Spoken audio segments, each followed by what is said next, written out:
Muy buen día, estimados estudiantes. Hoy estaremos viendo la sesión número 3 referente al periodo republicano. La historia de Panamá está marcada por una serie de eventos significativos que han dado forma a su identidad como nación. Desde su independencia de España en 1821 hasta la separación de Colombia en 1903, Panamá ha atravesado momentos claves que han definido su rumbo político, social y económico. La construcción del Canal de Panamá en el siglo XX y la posterior transición a la democracia han sido los hitos más importantes en este desarrollo. La separación de Panamá de Colombia. Antes de entrar en la materia, tenemos que tener debemos refrescar la memoria. ¿Por qué? Porque tenemos antecedentes históricos, tenemos situación adversa con Colombia y movimientos separatistas. En los antecedentes históricos tenemos claro que la independencia de Panamá de España no estuvo vinculada a Simón Bolívar, sino que Panamá buscaba un mejor futuro bajo el liderazgo y lo que predicaba Simón Bolívar, que era su ideología de libertad.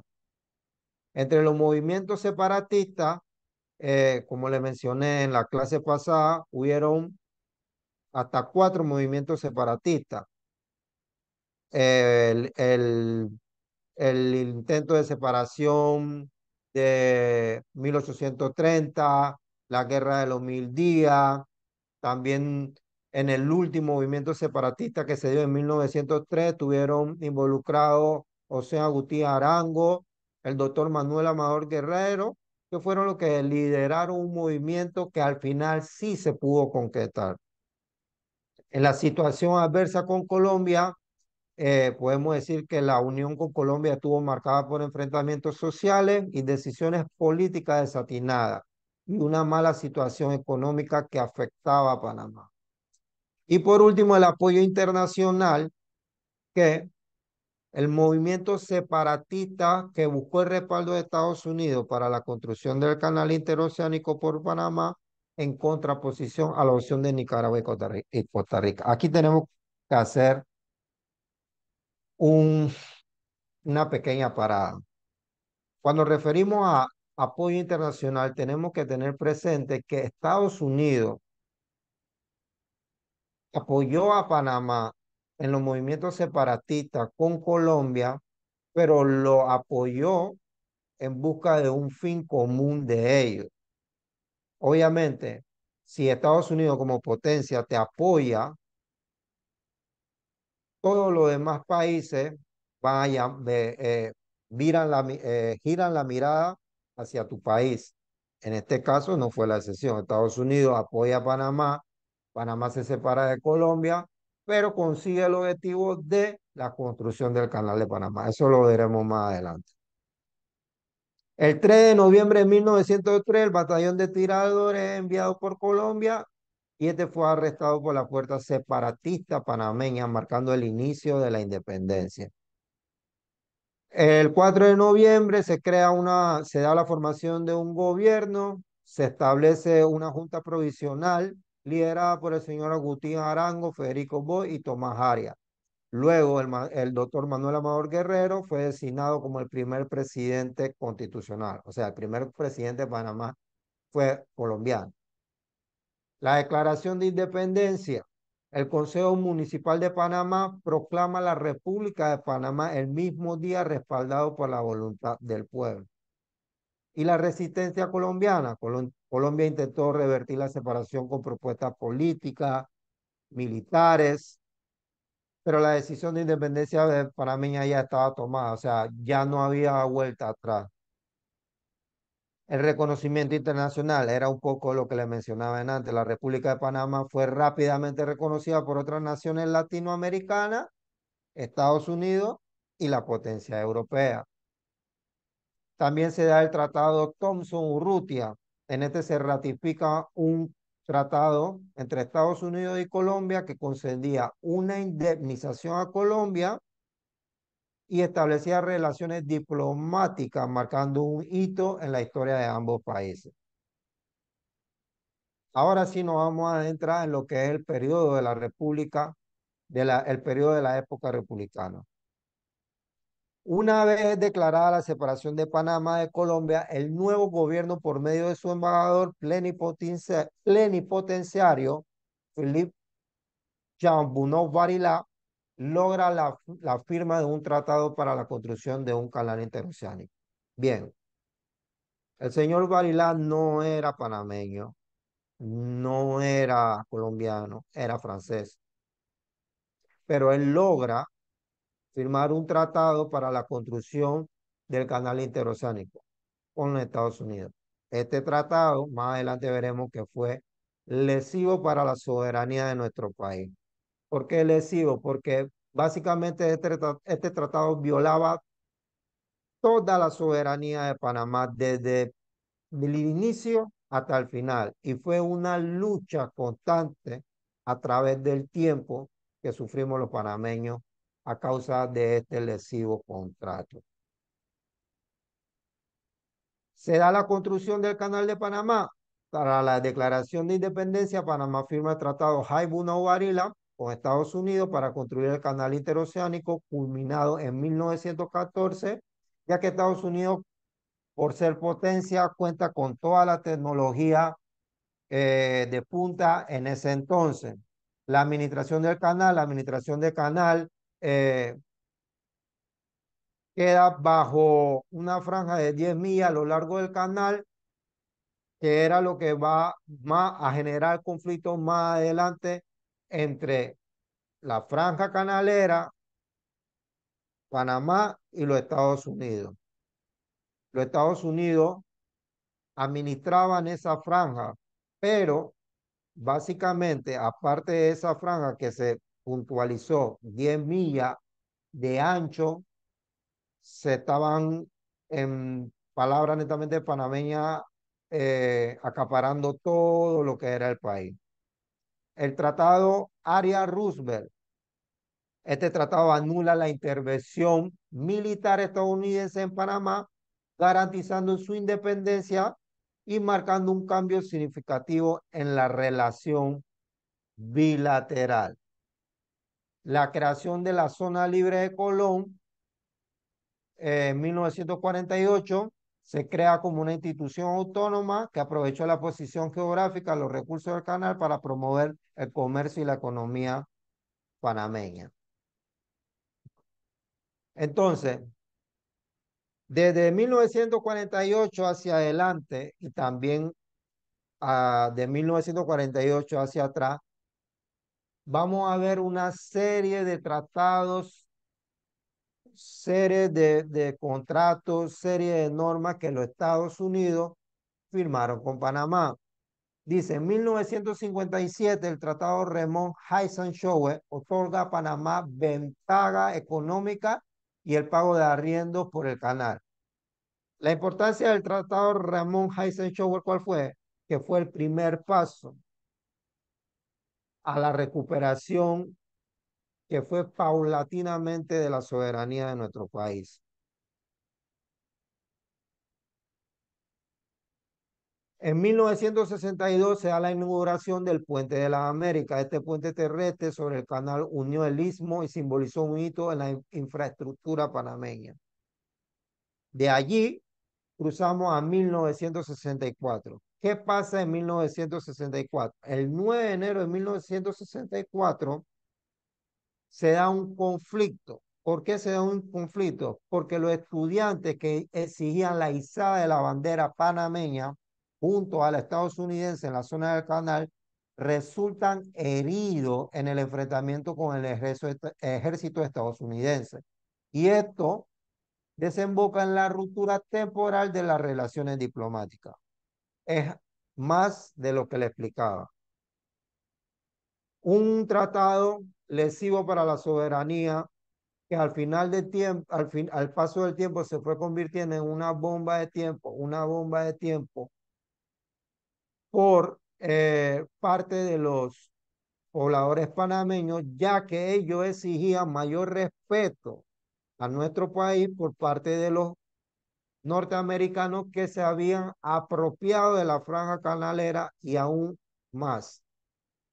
En 1965 se da la declaración Robles-Johnson. Esta eh, buscaba abordar temas de administración del canal, exploración de nuevas rutas y defensa en la vía acuática y marcando un intento de resolver conflictos entre ambas naciones. Si se fijan, dice para abordar temas de la administración del canal. Ellos buscaban arreglar las relaciones y buscaban nuevas metodologías, nuevas formas de que la administración del canal no fuera, que fuera más equitativa la palabra.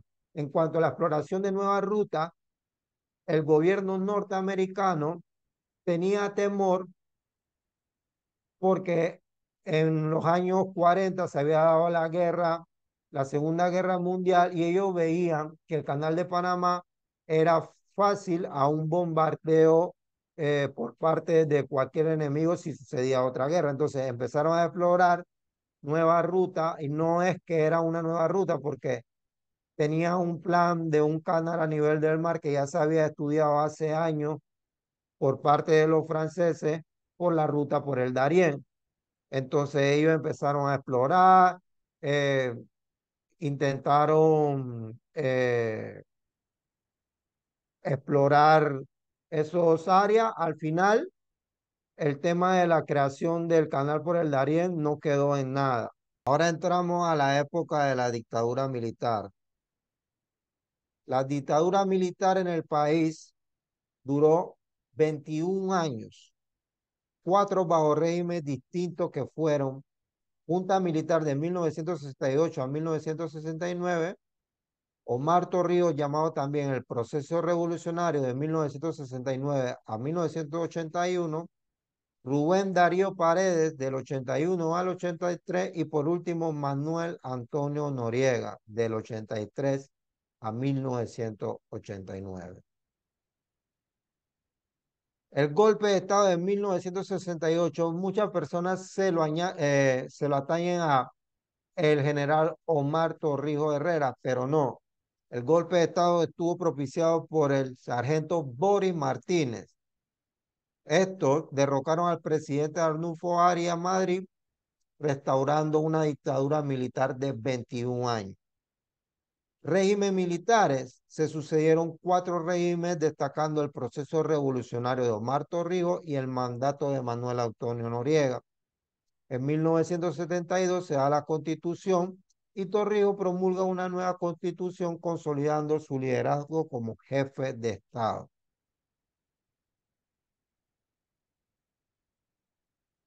El ascenso y acusaciones contra Noriega. Manuel Antonio Noriega asumió el poder en 1983 y se enfrentó a acusaciones de narcotráfico y corrupción.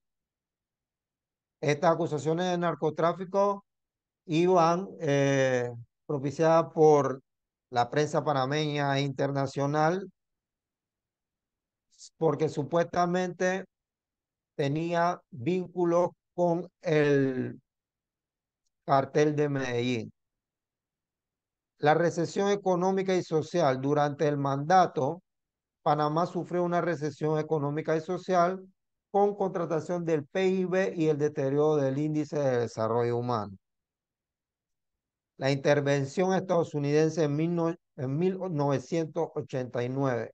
Estados Unidos interviene militarmente tras la anulación de los resultados electorales por parte de Manuel Antonio Noriega y declarando a Panamá en estado de guerra.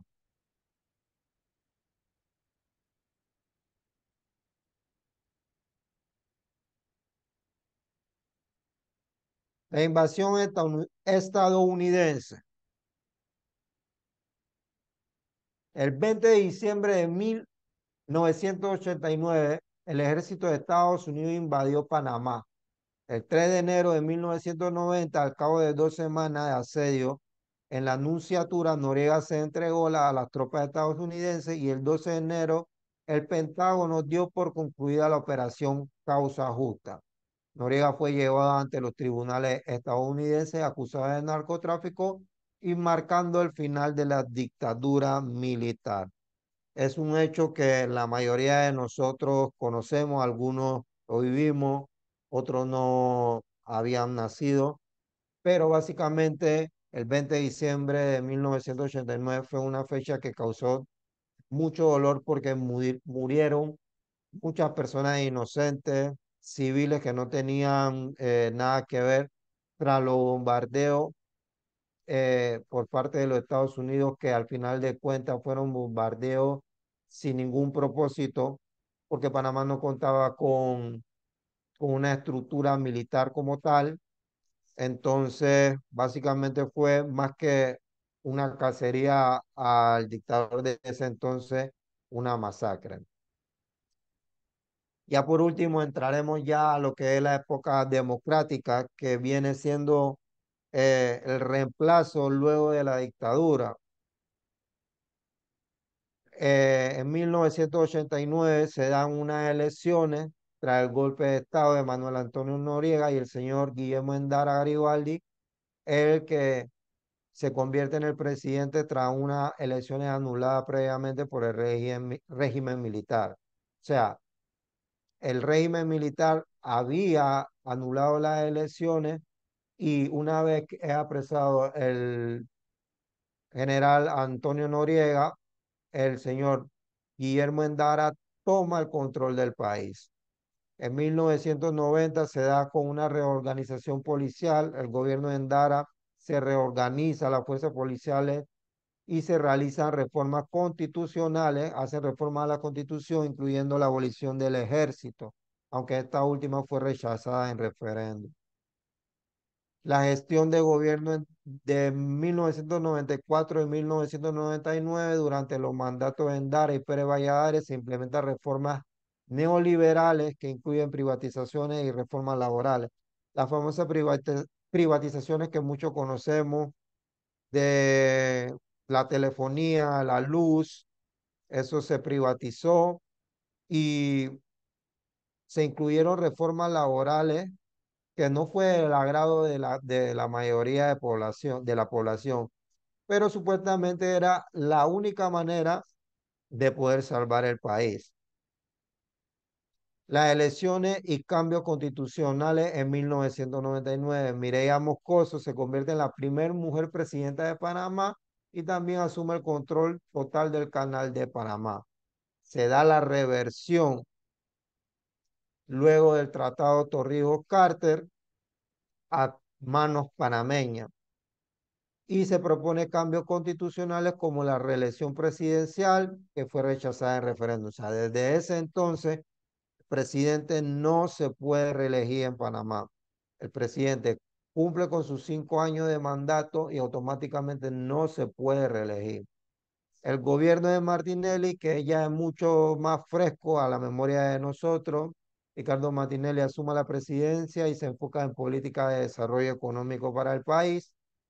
Luego, con el tiempo, ya sabemos toda la historia de lo que ha pasado con el señor Ricardo Martinelli, que hoy se encuentra refugiado en la Embajada de Nicaragua.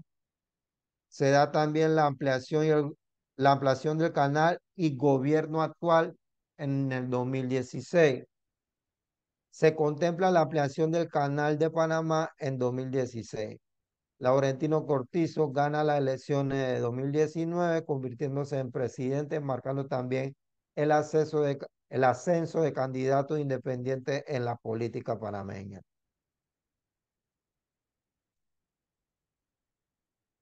Ya por último tenemos el gobierno del presidente Cortizo, que es del 2019 hasta este año, que es el 2024, hasta el 1 de julio del 2024, que el señor Cortizo gana las elecciones de 2019, convirtiéndose en presidente.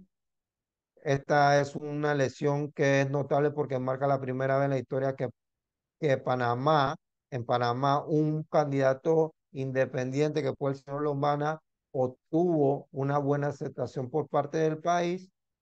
Y por último, la presidencia del señor José Raúl Mulino, que se reirá del 2024 al 2029, sucediendo así al presidente Laurentino Cortizo. Eso es todo por mi parte. Muchas gracias.